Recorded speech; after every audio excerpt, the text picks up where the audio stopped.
Ministério Derek Prince, proclamando a palavra inspirada de Deus ao redor do mundo.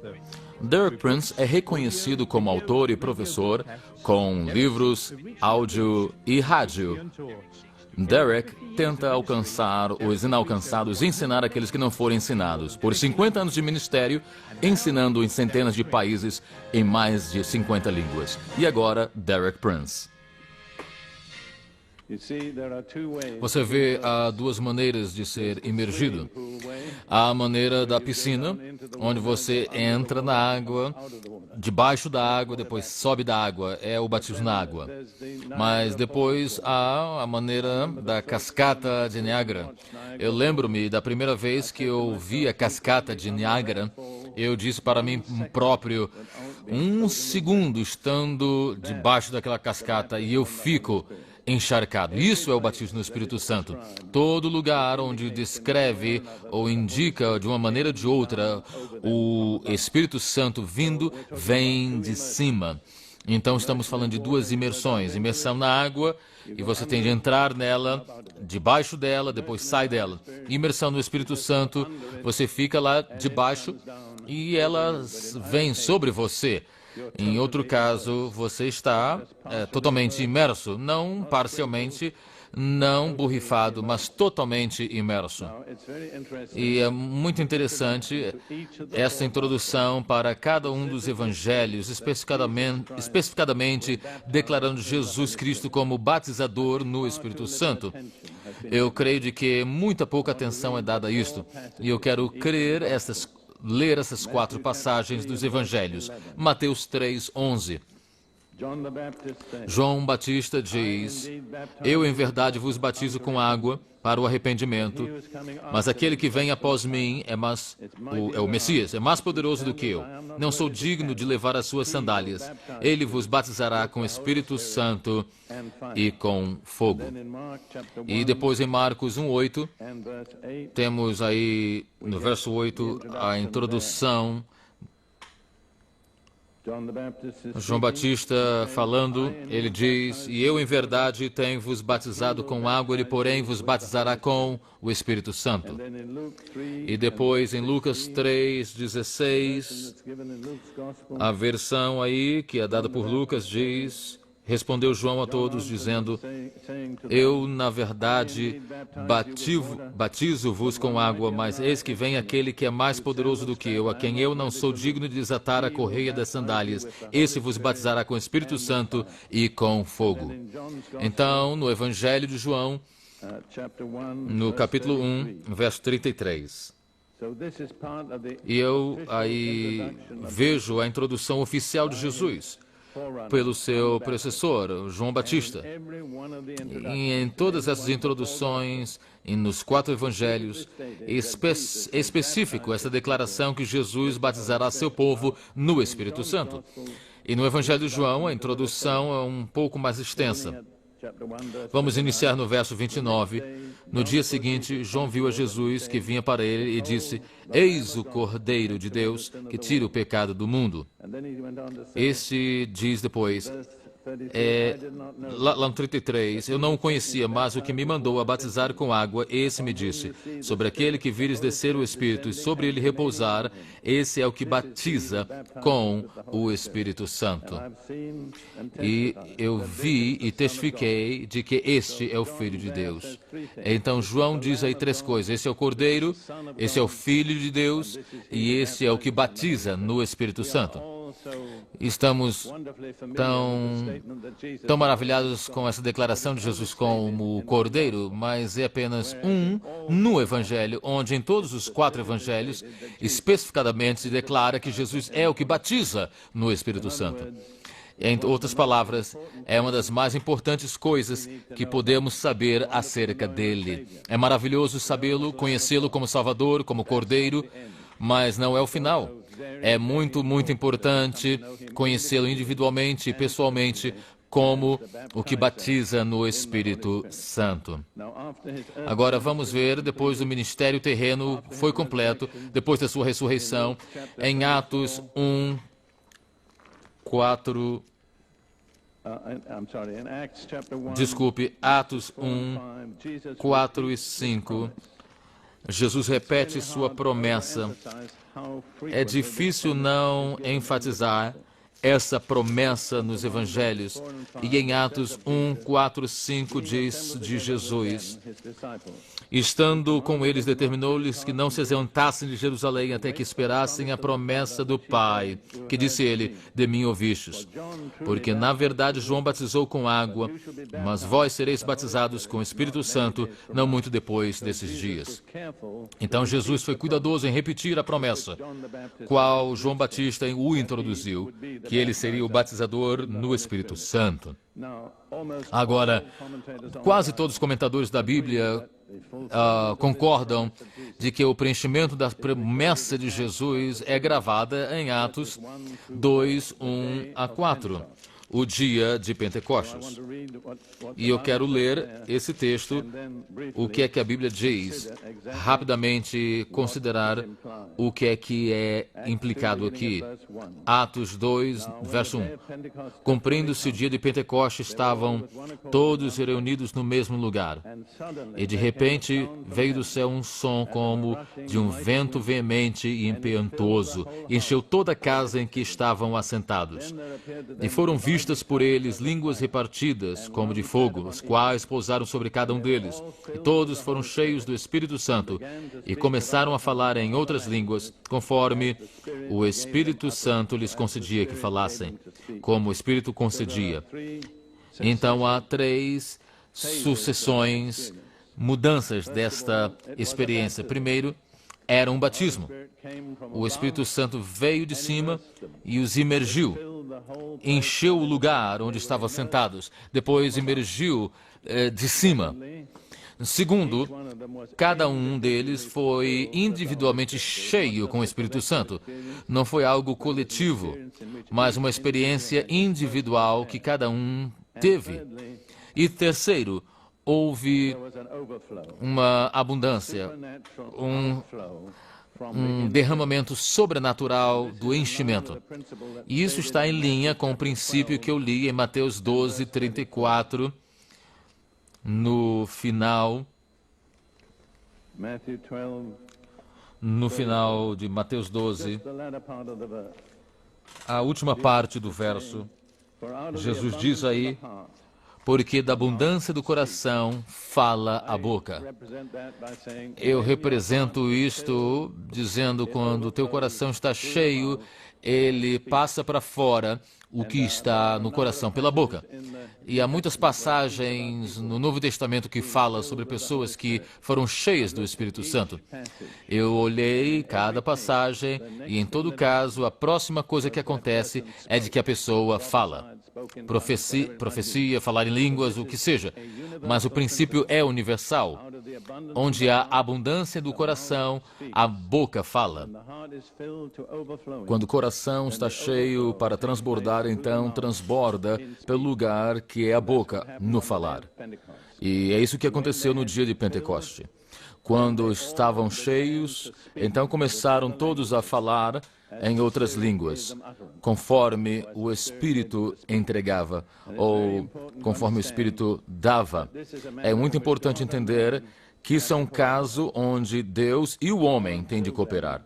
Deus enche, mas eles começaram a falar. O Espírito Santo não falou, eles falaram. O Espírito Santo lhes deu a língua. Eu encontrei pessoas nesses anos de meu pentecostalismo, pessoas que disseram: irmão Prince, eu quero que Deus faça tudo. Encontrei um homem que disse: tenho esperado 25 anos. E eu disse: você vai continuar a esperar o resto da vida, porque isso não é bíblico. Deus vai fazer a sua parte, você tem que fazer a tua parte. Você faz o falar, Deus vai dar a língua, mas Deus não vai falar no teu lugar. Todos começaram a falar no Espírito Santo de acordo com o que ele dava para falar. E deixe-me dizer isso. É verdade que eles esperavam pelo Espírito Santo no dia do Pentecostes, mas depois não há nada dizendo de que eles continuaram esperando o Espírito Santo. E eu quero dizer algo sobre o que Paulo descreve aí. Em 2 de Coríntios, capítulo 1, verso 22, ele estabelece alguma coisa aí. 2 Coríntios 2, vamos ler o verso 21. Aquele que nos põe em Cristo e nos ungiu é Deus. Aquele que nos selou e nos deu o Espírito em nossos corações como um depósito. Paulo fala aí duas coisas. O Espírito Santo é um selo e é um depósito.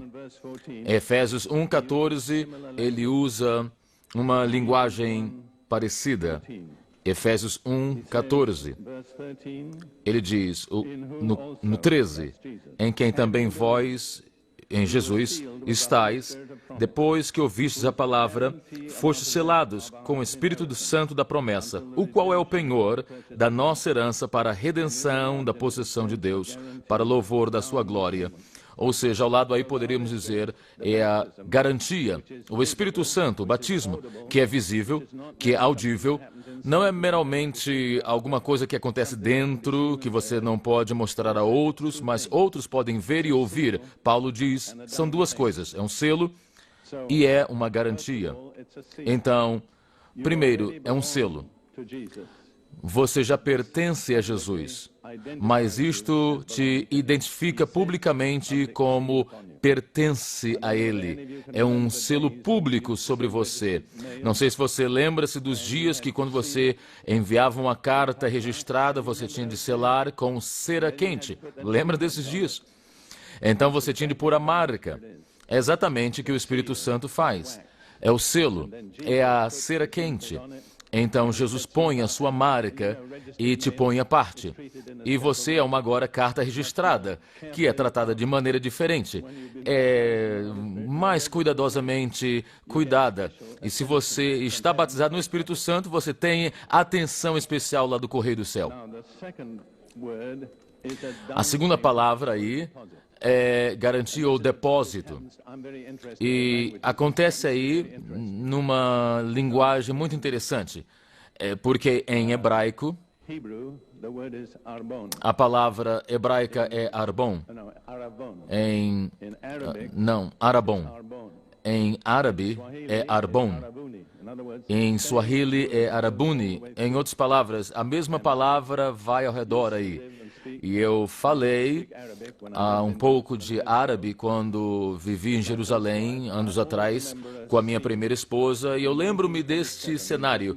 Em 1947, tínhamos acabado de nos mudar na nova casa em Jerusalém e precisávamos comprar pano para as cortinas e fomos na cidade velha e encontramos um homem que vendia cortinas e eu falei que precisávamos, não sei exatamente, mais ou menos 20 yardas de pano e o preço era tipo $5 e o preço total era tipo $100. E eu disse ao homem, escute, não tenho todo o dinheiro agora, mas vou te dar um quinto do dinheiro, ou seja, $20 como depósito. Sabe o que é que ele chamou isso? Arbon. E nós dissemos, agora, quando nós te dermos esse depósito, você tem que lembrar duas coisas. Pertence a nós, e segundo, você tem de pôr ao lado, porque não pode vender a outra pessoa, porque é para nós. Segundo, nosso depósito é uma garantia de que nós vamos voltar para pagar o resto do dinheiro e pegar a fazenda. E é isso que o batismo no Espírito Santo é. Jesus põe o depósito em nós e nos põe de lado, porque ninguém pode nos usar. E segundo, é a sua garantia. Eu estou voltando para vós. E quando voltar, eu vou fazer o resto do pagamento. E sereis para sempre meu. É algo brilhante, uma fotografia viva do que o batismo no Espírito Santo é. Agora, o que é um selo? É uma pergunta que as pessoas podem disputar. Mas eu quero dizer o seguinte, de que, pelo que eu creio, o Novo Testamento indica um selo. E eu estou falando do falar em outras línguas de acordo com o Espírito Santo nos deixa falar. E eu estou em alerta, e provavelmente vocês sabem, em outros movimentos, tipo os Rastafarians e outras culturas que parece que eles falam em línguas, e talvez alguém fique com medo. Como é que eu sei de que eu vou falar a coisa certa? Mas Jesus disse, se você é filho de Deus e pedir ao Pai pão ou um ovo, Ele não te dará uma cobra, certo? Em outras palavras, se você pedir a coisa certa, você tem uma garantia escrita de Deus que você vai receber a coisa certa. Não fique com medo. Se você não é filho de Deus, então essa promessa não é para você. Mas se você é filho de Deus, Jesus disse, pedires ao Pai pelo Espírito Santo, Ele te dará. É, então, um selo que é visível. Algo que é audível, algo público. O selo não pode ser algo secreto. Então, não tem nenhum propósito. O selo, em Atos 2, eles começaram a falar em outras línguas conforme o Espírito lhes concedia.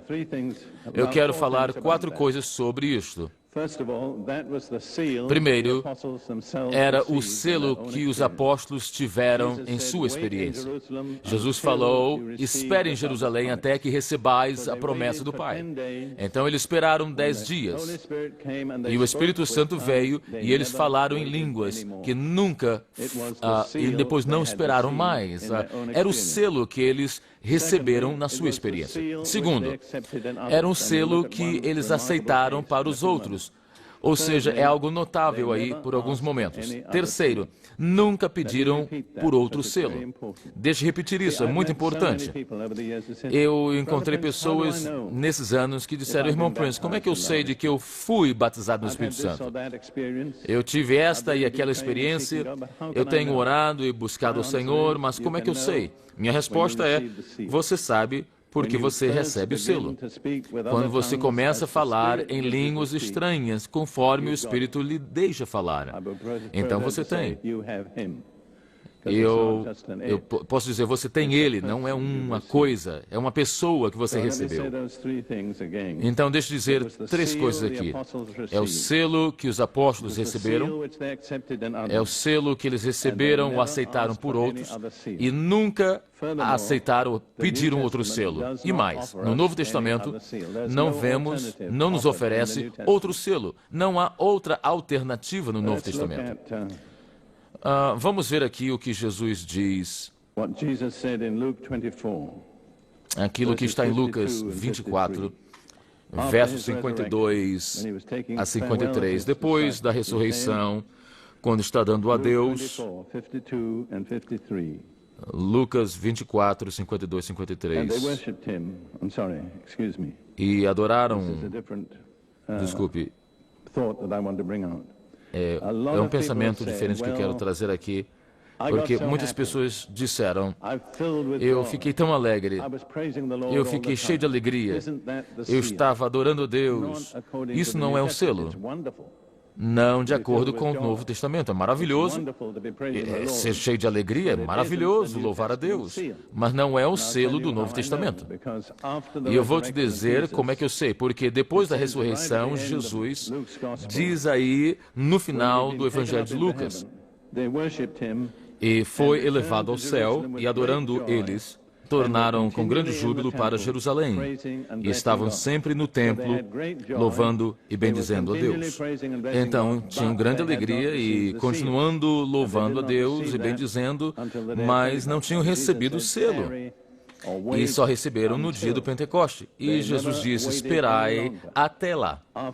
Nunca esperaram depois do Espírito Santo, que falaram em línguas estranhas, foi o final da espera. Agora eu quero dizer uma coisa em particular no livro de Atos que demonstra isto muito vividamente. E eu gostaria de ir lá, em Atos capítulo 10, lá no final do capítulo.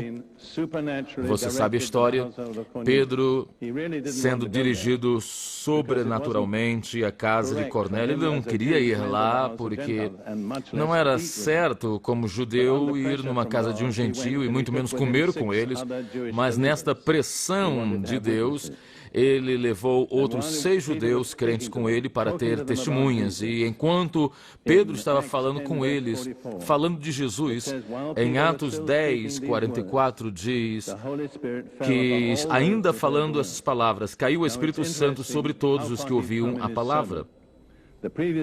E é interessante que isso não durou a mensagem toda. O verso prévio diz de que esses dão testemunho dos profetas de que todos os que nele creem receberão o perdão dos pecados pelo seu nome. E essas pessoas com a mente simples na casa de Cornélio creram e receberam o perdão do pecado. E uma vez que receberam o perdão do pecado, o Espírito Santo estava preparado para vir ali, viu? E significa de que enquanto Pedro estava falando essas palavras, o Espírito Santo caiu sobre aqueles que estavam ouvindo a palavra. E os da circuncisão que creram, os judeus, estavam pasmos e vieram a Pedro, porque o dom do Espírito Santo tinha sido derramado sobre os gentios.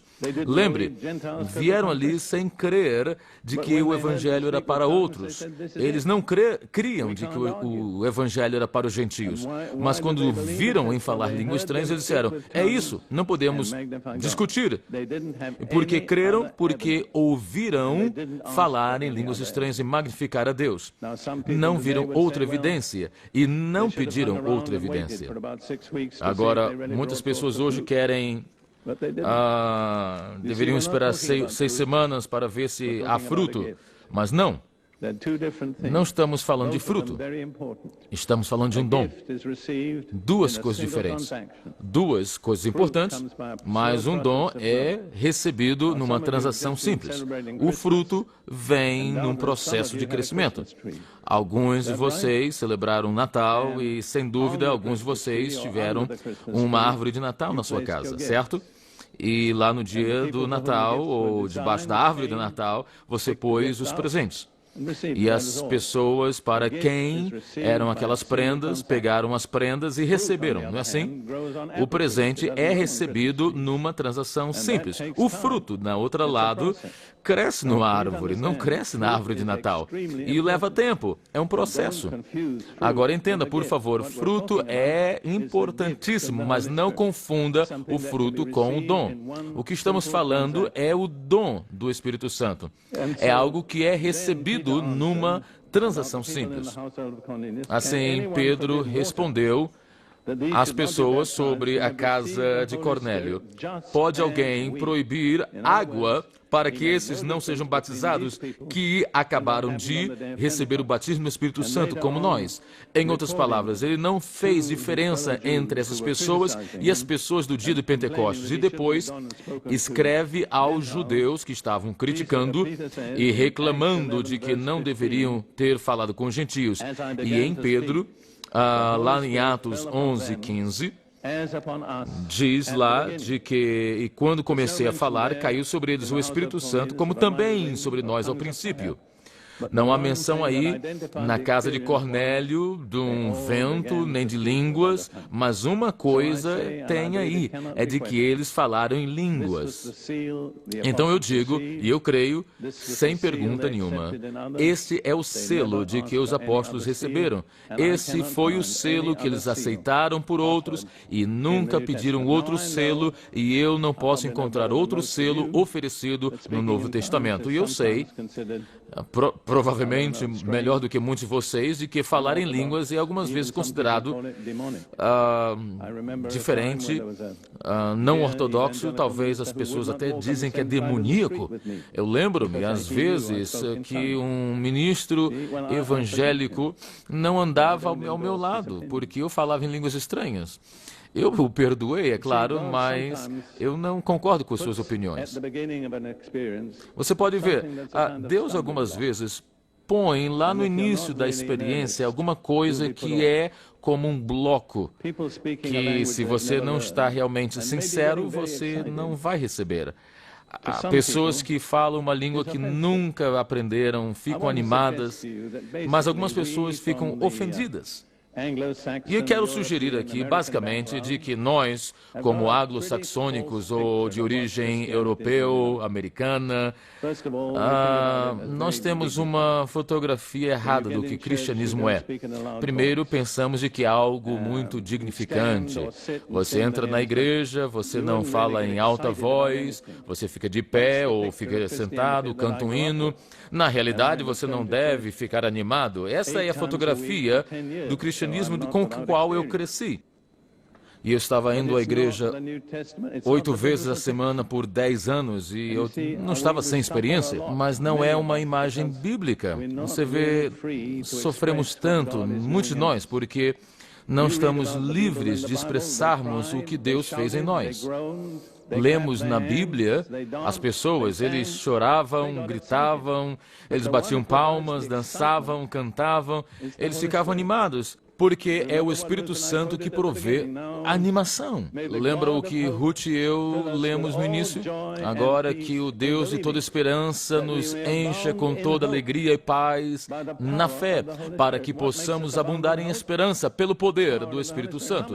O que nos faz abundar em esperança? O poder do Espírito Santo. Quantos de vocês hoje aqui podem responder abertamente que vocês têm abundância em esperança? Quantos estão animados acerca de Jesus? Quantos de vocês estão aí cantando e não podem ficar quietos? É como deveríamos ser. É como deveríamos ser. E todo esse estado de solenidade, dignificação, não está no Novo Testamento? E eu vou vir a alguns exemplos depois. Mas vamos continuar aqui. Agora, há duas maneiras que o batismo no Espírito Santo é administrado no Novo Testamento. Um é diretamente do céu e apenas cai sobre as pessoas. É o que aconteceu no dia de Pentecoste. Foi o que aconteceu na casa de Cornélios. Outra é pelo impor das mãos, e é descrito em 3 lugares. Então, Paulo recebeu pela imposição das mãos de Ananias. Então, Paulo recebeu pela imposição das mãos de Ananias.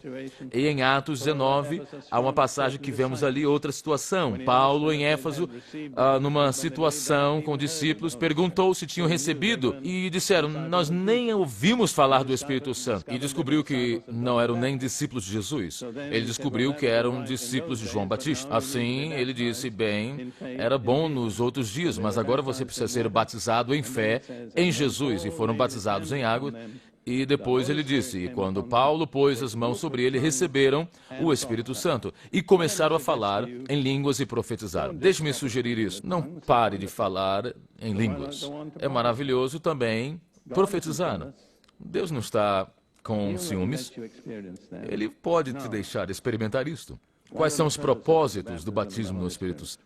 O propósito primário, real, é receber poder sobrenatural de Deus. Isso é como Jesus expressa em Atos, capítulo 1, verso 8. Atos 1, 8. Jesus estava para deixar, e foi quase a última coisa que ele falou. Na realidade, são as últimas palavras de Jesus na terra. Ele disse, mas recebereis poder quando o Espírito Santo vier sobre vós. A palavra poder aí em grego é dunamis, da palavra que então dá dinamite. Dinamite é o que causa explosão, e se você observar, quando o Espírito Santo desceu, causou uma explosão. Muitas pessoas foram capacitadas pelo fato de Jesus ser ressuscitado, mas não é certo. Jesus ressuscitou 50 dias antes, mas ninguém em Jerusalém tinha escutado. Mas quando o Espírito Santo veio, Jerusalém toda escutou em algumas horas. Isso é dinamite, vê? É uma explosão. Algumas pessoas não querem a explosão, estão com medo. Bem, se é o Espírito Santo, então eu digo, deixe explodir. Deixe ele fazer o que ele quiser. Eu nunca me pendurei dos candelabros, como algumas pessoas fazem. Não sei exatamente se é o que Deus quer que eu faça, mas eu não creio de que Ele me liderou, guiou para essa direção. Mas o que é que receberam? Poder para ser testemunha.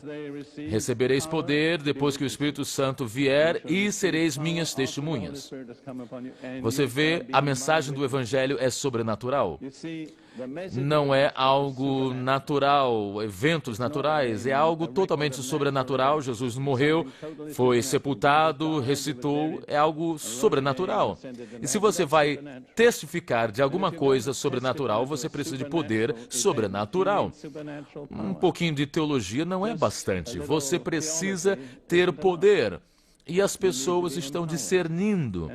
E pecadores muitas vezes têm mais discernimento do que cristãos. E eles sabem o que é poder sobrenatural. Eles escutam.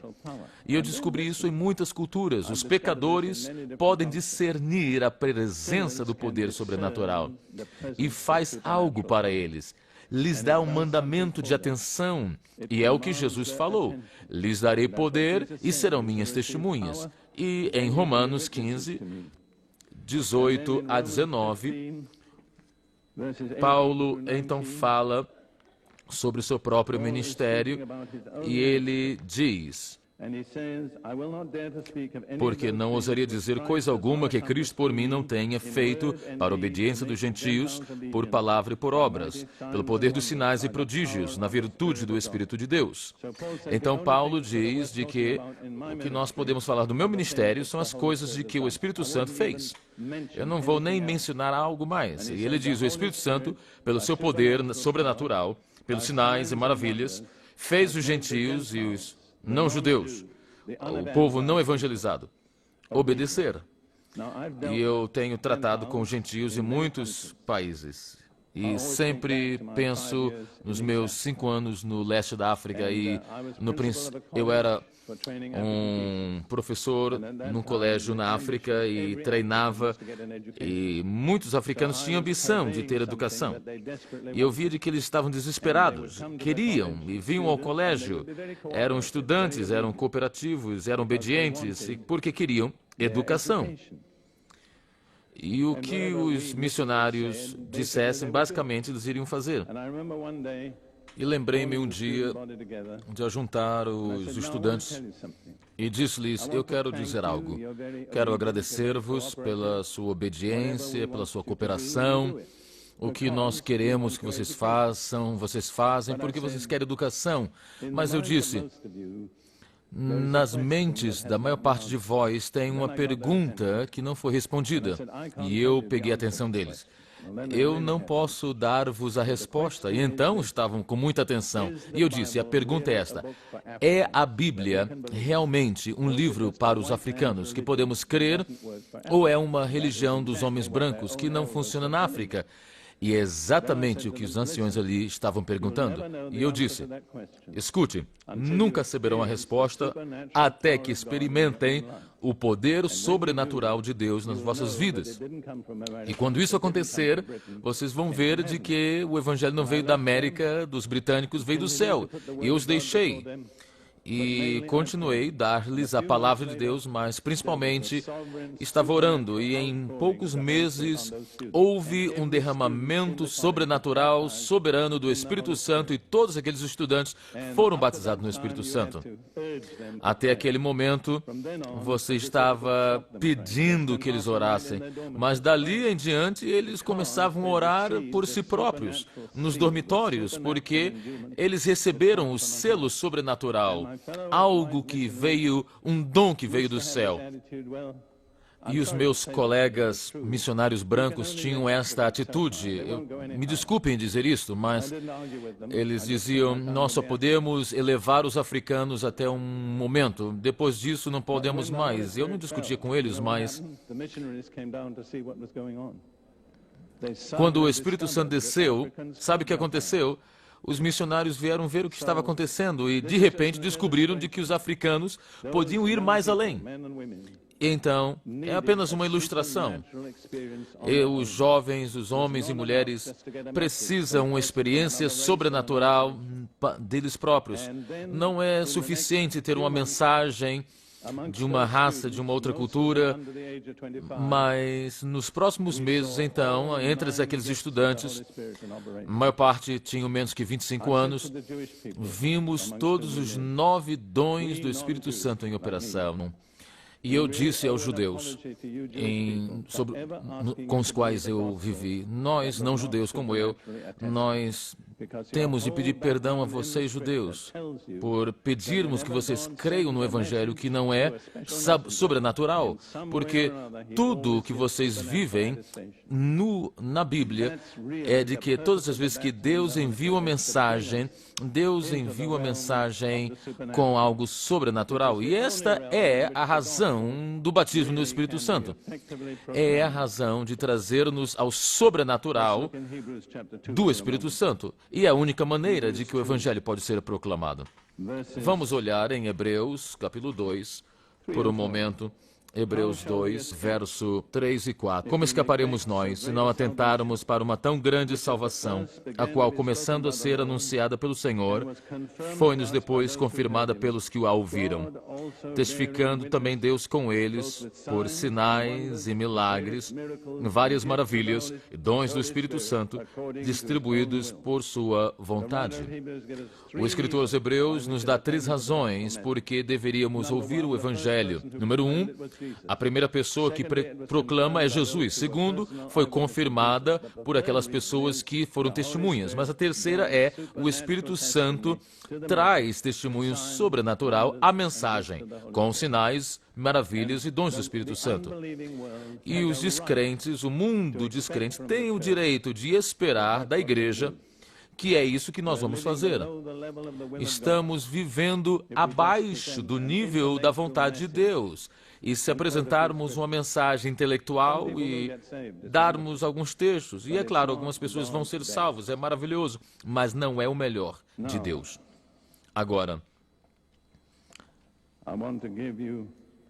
eu quero dar-vos mais uma razão para o batismo, o dom do Espírito Santo, que está em 1 Coríntios. 1 Coríntios, capítulo 12, e verso 13. Isso é um dos versos mais mal compreendidos em todo o Novo Testamento. E realmente é mal traduzido. E é mal traduzido porque os tradutores tinham uma preconcepção daquilo que Paulo queria dizer. Eu tenho que dizer isso. Eu aprendi grego desde 10 anos de idade. Eu tenho confiança naquilo que eu estou falando. O texto que eu tenho, e na maior parte das traduções diz, no verso 13, pois todos nós fomos batizados em um Espírito, formando um corpo, quer judeus, quer gregos, quer servos, quer livres, e todos temos bebido de um Espírito. Agora, a palavra errada aí é pelo, porque a palavra diz no Espírito. Fomos batizados em um corpo. E não há nenhuma sugestão no Novo Testamento que o Espírito Santo batiza alguém. As pessoas são batizadas no Espírito Santo, mas o Espírito Santo não batiza. Nascemos de novo pelo Espírito Santo. Agora, a palavra enfatizada aí é um. Quando Paulo diz de que o propósito do batismo é produzir unidade no corpo, num Espírito significa fomos batizados num corpo e bebido de um Espírito. 3 vezes ele usa a palavra um. Você vê isso? Eu estou falando isso porque fala da palavra batismo em. Quando você é batizado em alguma coisa e é batizado para alguma coisa. Mas nesses outros casos, o batismo de João e o batismo cristão, na realidade, as pessoas já estavam batizadas em. Por exemplo, o batismo de João, com o batismo para o arrependimento, ele não batizava se a pessoa não tivesse se arrependido. Então, o batismo de João não produzia arrependimento. Era reconhecimento dele que as pessoas se arrependeram. E o batismo cristão é um batismo em água, é um batismo que as pessoas são batizadas em Cristo. Mas quando somos batizados, já estamos em Cristo, porque senão não temos direito de ser batizados. Então, ser batizados na água não nos põe em Cristo, nos sela nesse testemunho que estamos em Cristo. É o mesmo com isso, num Espírito. Todos fomos batizados num corpo. Não que não estávamos no corpo, mas isso é o selo que estamos no corpo. E, em todo caso, batizado no, batizado para. No é o agente, O batismo de João na água, o batismo cristão é com água, o batismo do Espírito Santo é com o Espírito Santo. Mas fomos batizados para, significa de que estamos e nos marca onde estamos, em arrependimento, em Cristo, num corpo. Mas o que temos de ter em mente é de que é uma das tragédias da história da igreja, de que o batismo do Espírito Santo é desenhando para produzir unidade no corpo, mas infelizmente temos sido tão carnais de que em vez de aceitar unidade, produzimos divisão. E precisamos nisto nos arrepender.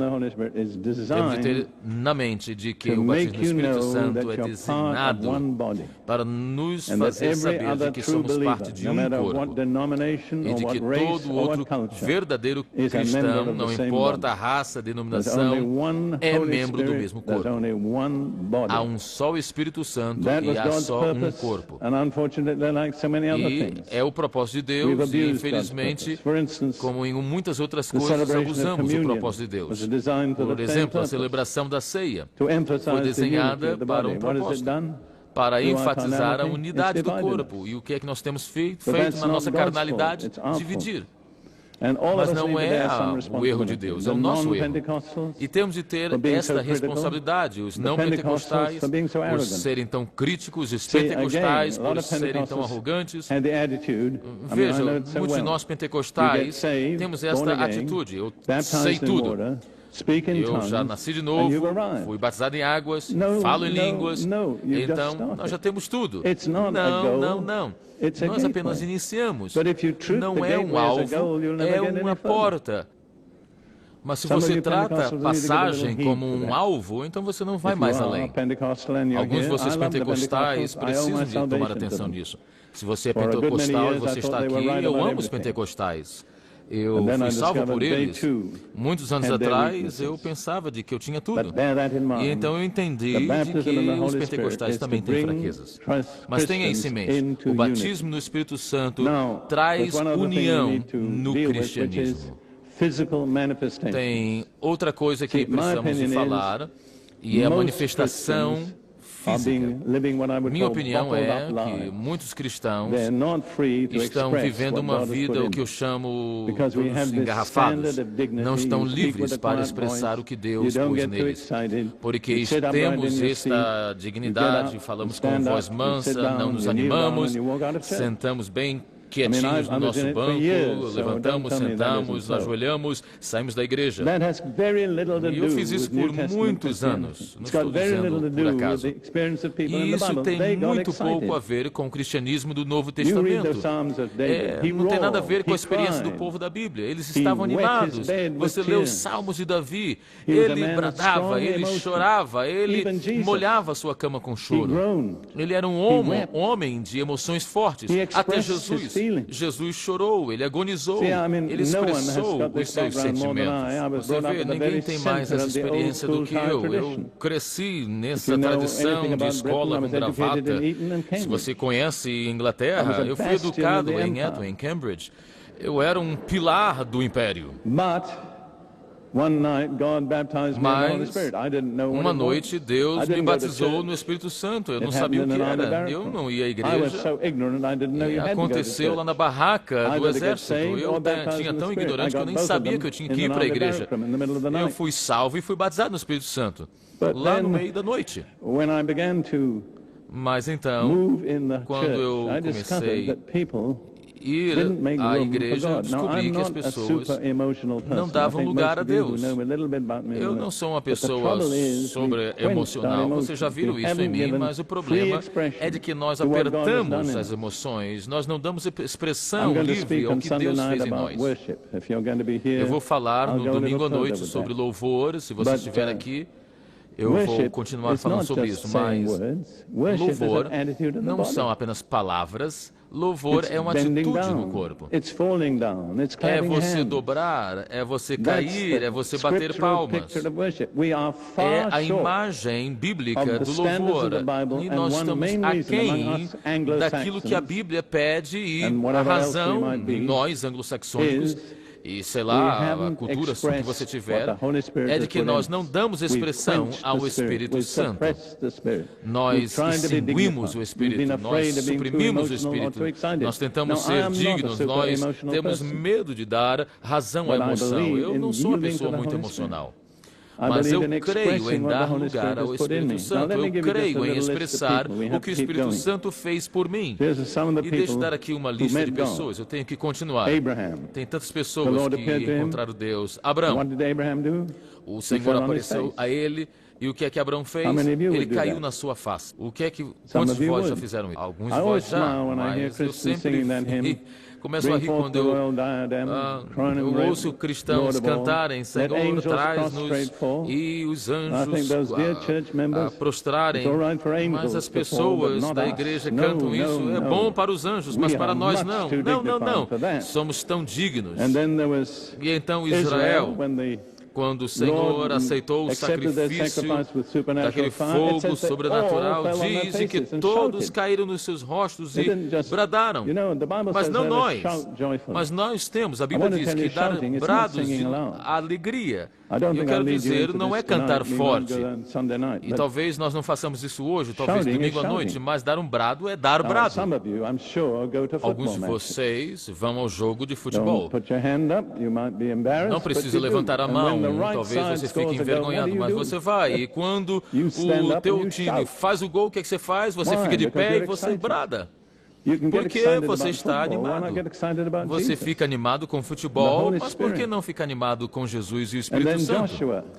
E então Josué encontrou-se com o comandante do exército do Senhor do lado de fora de Jericó, e ele estava no seu rosto.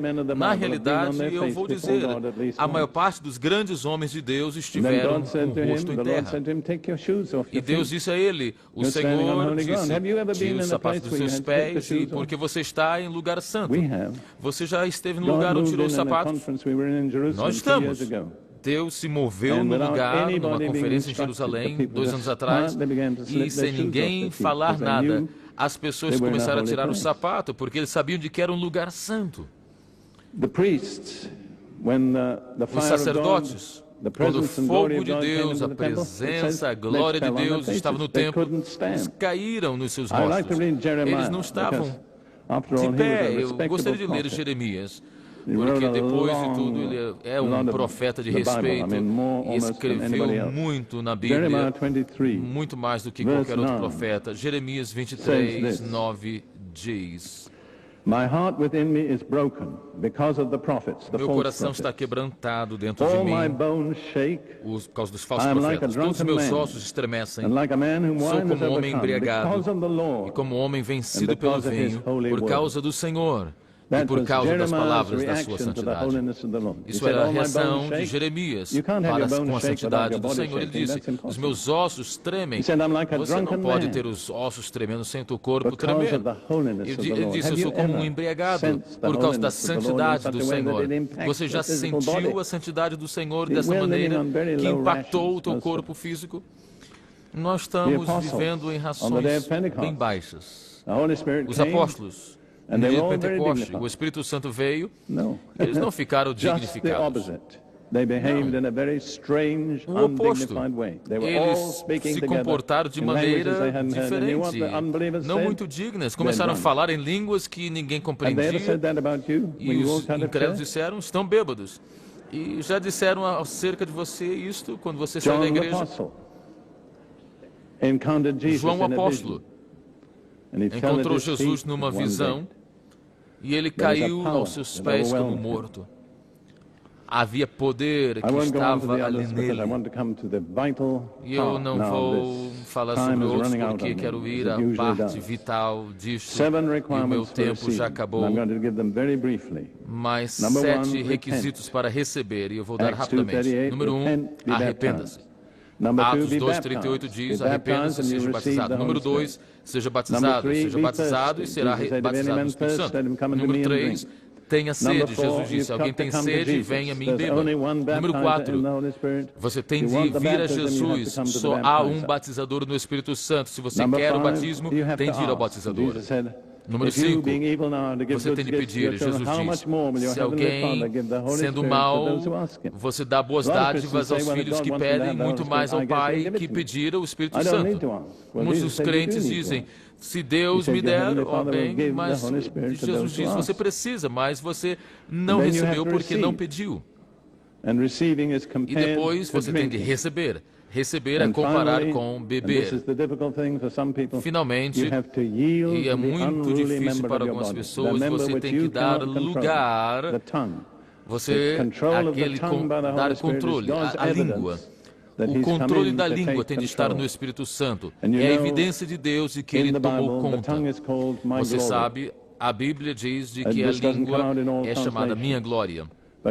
Isso não sai em todas as traduções, mas em Salmos 16 o salmista diz, eu vou glorificar a Ele com a minha glória. E Pedro diz em Atos 2:26, eu vou louvar a Deus com a minha língua. A tua língua é a tua glória, sabia disso? Sabe por quê? Porque você sabe por que você foi dado uma língua para dar glória a Deus. E todo uso da língua que não glorifica a Deus não está sendo bem usada, mas quando o Espírito Santo vem e toma controle da tua língua, tudo que você diz glorifica a Deus. É a primeira coisa, é o primeiro momento de que você usa a tua língua no propósito pelo qual Deus te deu. Certo, vamos agora ao final da minha explicação, mas algumas coisas, alguns de vocês que têm sede, eu espero que sim. Se não há, seria pena. Mas eu quero dizer isso rapidamente e simplesmente, como você pode receber essa experiência hoje à noite. Eu quero ler as palavras de Jesus em João 7. Ele disse, se alguém tem sede de mim, venha a mim e beba. Aquele que tem crença em mim, do seu coração, dos seus ventres, diz aí, vai fluir um rio de água viva. E isso fala do Espírito Santo, que havia de receber os que nele crescem, porque o Espírito Santo ainda não fora dado, porque ainda Jesus não teria sido ainda glorificado. Mas quando ele esteve ao lado do Pai, ele enviou o Espírito Santo. São as condições simples. Há algumas outras condições, mas que talvez você não tenha, talvez você não foi batizado em águas, talvez você não pediu. O que aconteceu comigo? Eu não era batizado, eu não tinha pedido, mas eu fui batizado. Eu senti algo no meu ventre e eu perguntei a Deus, Senhor, o que é isso? Será de que a minha mente falando? E eu perguntei, Senhor, será de que isso é o batismo no Espírito Santo? E eu falei com Deus, Senhor, se tu queres que eu fale línguas estranhas, eu estou pronto. E isso começou a mover para o meu peito, depois para a minha garganta, e minha língua começou a mover, eu não tive controle, e quando eu vi, eu estava falando uma língua que nem chinês. Eu não tinha pedido e eu não era batizado em águas. Mas algumas condições básicas. Se você tem sede, Jesus diz, então venha a mim e beba. E do teu ventre vai fluir um rio. Uma transformação maravilhosa. Você vem como uma pessoa sedenta e agora você é um canal de água. O que é isso? É o batismo no Espírito Santo. O que é que você tem de fazer? É simples. Você tem de vir a Jesus. Há apenas um batizador, aquele que batiza no Espírito Santo. Você tem de beber. Não é o lugar onde os religiosos têm um problema. É muito simples. Ninguém nunca bebe com a boca fechada. E ninguém recebe o batismo do Espírito Santo com a sua boca fechada. Você bebe abrindo a sua boca e recebendo água. Você não pode receber água e é o poder sobrenatural de Deus. E eu não creio que eu vi alguém fazendo isso e não receber. Não posso ver isso. Eu já vi 3.000 pessoas num momento só receber, mas tem de beber. E depois de beber, começaram a transbordar. Aquilo que o coração está cheio, transborda para fora. E é assim que você tem de ter fé, porque o Espírito Santo não vai fazer o falar, não vai falar. Você tem de falar, enquanto o Espírito Santo te dar. É um passo de fé. E sem fé é impossível.